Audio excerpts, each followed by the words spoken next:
بسم اللہ الرحمن الرحیم، السلام علیکم ورحمۃ اللہ وبرکاتہ۔ تو معزز سامعین اکرام، آپ کا حمیرہ اسلامی واقعات پر بہت بہت استقبال ہے۔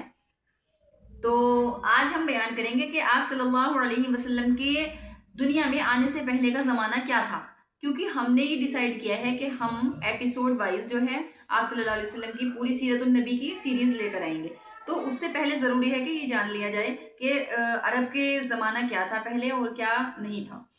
تو سب سے پہلے آپ یہ جانیے کہ دور جاہلیت جو تھا عرب کے اندر، وہاں پر بہت زیادہ برا ماحول تھا آپ صلی اللہ علیہ وسلم کے آنے سے پہلے، اور وہاں کے لوگ شراب خوری، زنا خوری اور بھائی چوری چکاری بہت زیادہ ہوتا تھا، اور لڑکیوں کو بالکل زندہ دفن کر دیا جاتا تھا، اور عورتوں کو کوئی عزت حاصل نہیں تھی۔ اور یہ نہیں کہ سب لوگ برے ہی تھے، اس میں اچھے لوگ بھی تھے، کچھ لوگ ایسے تھے جو سچ کو پسند کرتے تھے اور اللہ تعالیٰ کی ہی عبادت کرتے تھے، تو لیکن کچھ لوگ بہت زیادہ برے تھے۔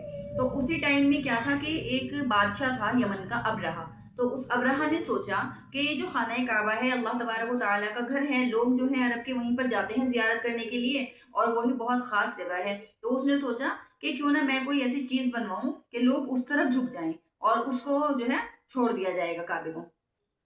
تو اس نے یمن کے اندر ایک گرجا گھر بنوایا، یعنی کہ اس کو چرچ بھی بولتے ہیں۔ تو جب دیکھا کہ اس نے بنوا تو لیا، پر عرب کے جو لوگ تھے وہ بالکل انہوں نے اس طرف توجہ نہیں دی، وہ صرف اور صرف کعبے پر ہی استقامت سے جمے رہے۔ تو اس نے سوچا کہ اب مجھے جو ہے کیا کرنا چاہیے۔ اب اس نے اپنا بہت زیادہ دماغ استعمال کیا اور سوچا اور قسم کھائی کہ میں کعبے کو اب ڈھا کے رہوں گا، مطلب میں کعبے کو بالکل گرا دوں گا، منہدم کر دوں گا۔ تو پھر جو ہے میں نے جو اپنا گرجا گھر بنوایا ہے، چرچ بنوایا ہے، لوگ وہیں پر آئیں گے، وہیں پر زیارت کریں گے۔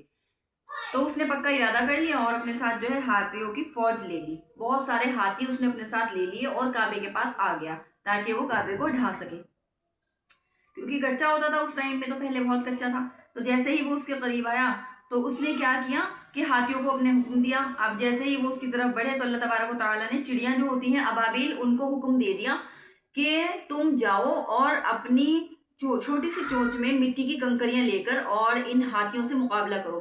تو انہوں نے اللہ تعالیٰ کے حکم سے، اتنا زیادہ رش تھا ان کا چڑیوں کا، انہوں نے ہاتھیوں کو بالکل ختم کر دیا، اور ابرہہ ہار گیا، تھک گیا بالکل، اور وہاں سے چلا گیا۔ لیکن اللہ تبارک و تعالیٰ نے اپنے گھر کی حفاظت خود کی اور کعبہ باقی رہا، ٹھیک ہے۔ اور اس ٹائم پہ کیا کیا تھا ابرہہ نے کہ حضرت عبد المطلب جو تھے نبی صلی اللہ علیہ وسلم کے دادا، ان سے ان کے اونٹ جو ہے ضبط کر لیے تھے، ان کے اونٹ لے لیے تھے۔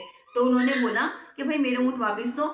تو ابرہہ نے کہا تم اپنے اونٹوں کو تو مانگ رہے ہو، لیکن کعبے کی کیا بات؟ کعبے کی تو تم نے کوئی بات ہی نہیں کی، مطلب کعبے کو تم نہیں آزاد کرانا چاہتی کیا مجھ سے؟ تو اس پر عبد المطلب نے کہا کہ نہیں، کعبے کا مالک اللہ تبارک و تعالیٰ ہے اور اللہ خود اس کی حفاظت کرے گا۔ تو اسی لیے ہمیں یقین، اس لیسن سے یہ بھی پتہ چلتا ہے کہ ہمیں یقین بہت زیادہ اللہ تعالیٰ پہ کرنا چاہیے، کیونکہ انہوں نے یقین سے جو ہے ابرہہ کو یہ اتنا پکا جواب دے دیا تھا۔ تو خیر، اس کے یہ تو سیریز جو تھی مکمل ہو گئی ہے، لیکن اب دیکھتے ہیں کہ عرب میں آپ صلی اللہ علیہ وسلم کا خاندان کیا تھا، حسب نسب کیا تھا۔ تو نیکسٹ جو ویڈیو آئے گی انشاءاللہ تعالیٰ، نیکسٹ سیریز جو آئے گی وہ آئے گی آپ صلی اللہ علیہ وسلم کے خاندان کے بارے میں، اس کے بعد آپ صلی اللہ علیہ وسلم کی پیدائش کے بارے میں۔ تو آپ پلیز بتائیں کہاں سے ویڈیو دیکھ رہے ہیں کامنٹ میں، اور اگر ویڈیو پسند آئے تو لائک، شیئر اینڈ سبسکرائب ضرور کریے۔